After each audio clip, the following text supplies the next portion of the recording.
Over the course of human history, strange and unsolved crimes have taken place. No matter if you live in the city, the country, or anywhere in between, you are surely to have heard about at least one odd and creepy crime from your area. Today, I am covering a few of these creepy and unsolved crimes from around the world that will leave you feeling like you need to lock your doors twice and turn on a nightlight. Joining me today in this video is my good friend Southern Cannibal. If you haven't checked him out yet, be sure to do so. His link will be in the description down below, and I definitely urge you to subscribe to him as he covers creepy stories, true crime, and everything in between. Now, let's get into these cases that'll leave you scratching your head tonight.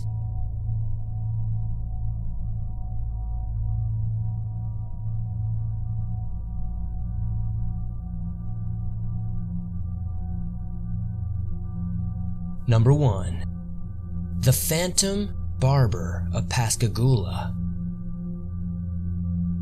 It was 1942 and everyone was feeling the weight of World War II throughout the United States.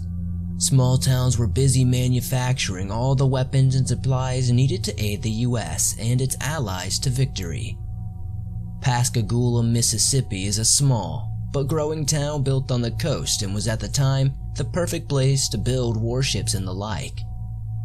With all the open jobs in the area, the population began to boom and see lots of new faces and personalities come into town. Something truly strange and honestly kind of creepy began happening in the summer of 1942 though. On June 5th, 1942, an unknown assailant of the night cut a hole into a screen window at the Lady of Victory's Covenant. After climbing into the room via the window, the unknown man, who was short, slightly overweight, and wearing a white sweatshirt as described by the two girls he awoke in the room he had broken into. Oddly though, the only thing reported to have happened by the girls was that they were both missing a single lock of hair. Now, most people would assume one would break into somewhere with intentions of robbing valuables, murder, or possibly even more sinister acts. But this guy just wanted hair. Only a few days later, on the following Monday, this unknown barber struck again. Once again, he had cut open a hole in a screen window. He snuck into the room and found 6-year-old Carol Piatti sleeping next to her twin brother. He cut her hair and left the scene, but this time he had left a single bare footprint. Now, this case for some reason just freaks me out a bit. It gives me shivers to think that someone could break into your home, wander around the place you feel safe, and potentially do anything they want to you as you're defenselessly sleeping.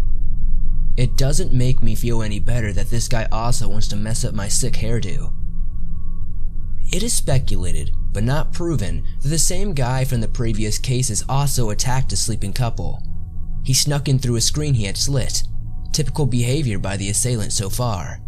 Neither person was killed, but this time, no hair was taken. He also had attacked another victim by using chloroform allegedly, but again, this is just speculation amongst the locals.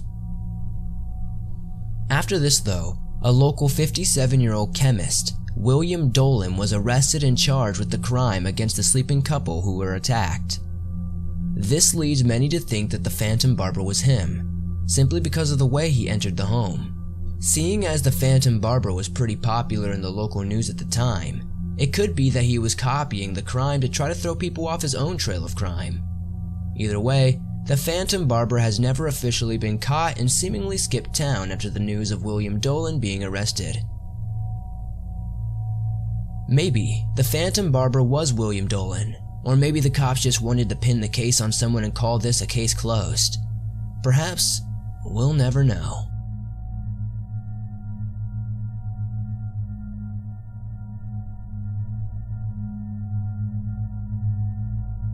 Number 2. The odd and unsolved murder of Cheryl Lynn Harper. Like many 12-year-old girls, Cheryl Lynn Harper, or more commonly known as Lynn, was a very outgoing and busy young girl. Aside from school, Lynn was knee-deep in Bible class, Sunday school, and being a Girl Guide made her one busy girl. Sometime in 1940, Lynn's father enlisted in the Air Force and was subsequently located to the Royal Canadian Air Force Base in Clinton, Ontario. Living on an Air Force base should mean that everyone is safe from tragedy, right? Unfortunately, that was not the case here. Fast forward to Tuesday, June 9th, 1959. Lynn Harper was in a combined class of 7th and 8th grade. She had made friends with a boy named Stephen Truscott. After school on the 9th, Lynn and Truscott left the school together. They were last seen heading towards the county road, and that would seemingly be the last time Lynn Harper would ever be seen alive. It is a highly controversial debate on what happened in that time span from when Stephen and Lynn left the school and Lynn's tragic death. Locals seem to be split down the middle on what they think happened. Many believe that Truscott took Lynn to a bridge crossing the Bayfield River. There is a wooded area next to this location that they believe Truscott raped and murdered Lynn. Now, the other half believe in Stephen's testimony that he is innocent and that he simply dropped Lynn off at the intersection of the county road and Highway 8. He claims to have left her there at her request and that she was completely fine at the time. As he began to drive away, he glanced back to notice Lynn allegedly getting into a vehicle and watching it drive off. He told the police that he believes the vehicle was a late model Chevy, possibly the chromed out Bel Air version. Sometime on June 11th, 1959, Lynn's body was found. She was raped and strangled by her own blouse. Multiple trials have come and gone, and after many years of no real solid evidence, Stephen Truscott was released free on a miscarriage of justice. Does this completely rule out Stephen as a suspect? No, not entirely, but it does open up the case to look at other possible suspects. In 2007, investigators exhumed the body of Lynn Harper, presumably to extract any DNA potentially left by the killer. But it may have been much too late at that point, seeing as nothing was ever really mentioned about it ever again. Who really killed Lynn Harper?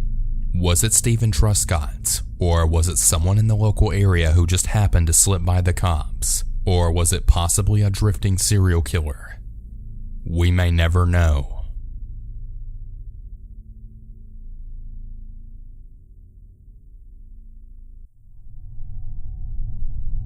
Number 3. The Unsolved Death of Frances Wharton. February 22nd, 2015 would seemingly be the last day anyone would see or speak to Frances Wharton. Frances was last seen in the Jefferson-St. Albans area in West Virginia. The time she went missing is unknown. Details in the case are few to none and very hard to come by, seeing as the local police are keeping it hush-hush as it is still an active investigation. Frances was described by friends as being kind of quiet and reserved. She has dark hair and a pretty smile. She worked at the local Greyhound racing track either as a waitress or attendant of some kind. Frances was a mother and had a daughter. She was in a relationship at the time and lived with her parents, but also spent much of her time at her boyfriend's house. A friend recounts in a Reddit post that they remember the day Frances went missing. They remember her leaving behind her phone, which was very unlike her. Frances was missing for a couple of days before anyone started to realize there was a problem. Here's where things get really muddy and we seem to lose track of where, who, or Frances was with. Frances's mother thought her daughter was just busy and spending time with her boyfriend, and her boyfriend assumed she was with her mother. By the time anyone realized Frances was missing, it had already been nearly a week. After a bit of digging, I found out that Frances's boyfriend was apparently the last person to see her alive, which makes him a prime suspect in the case. At least, in my opinion it would. The police might think otherwise. Frances's family was completely distraught over the fact that she was mysteriously gone. It is very unlikely for a mother to just wander off and leave her child behind. Her mother and brother both seemed to be hit the hardest by this and tried their best to rally up press coverage for Frances. I feel very sad for Frances's daughter, who may never know why her mom left one day and never came back. A couple of months after Frances went missing, her body was found in the Ohio River and was identified by her dental records. Unfortunately, with the state of decay Frances's body was in, not much evidence would be gathered as to what had happened to her.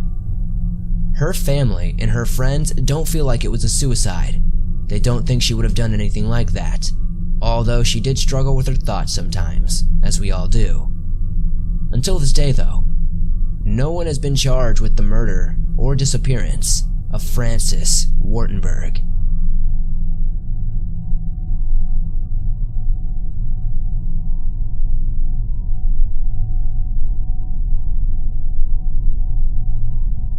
Thanks for watching this video.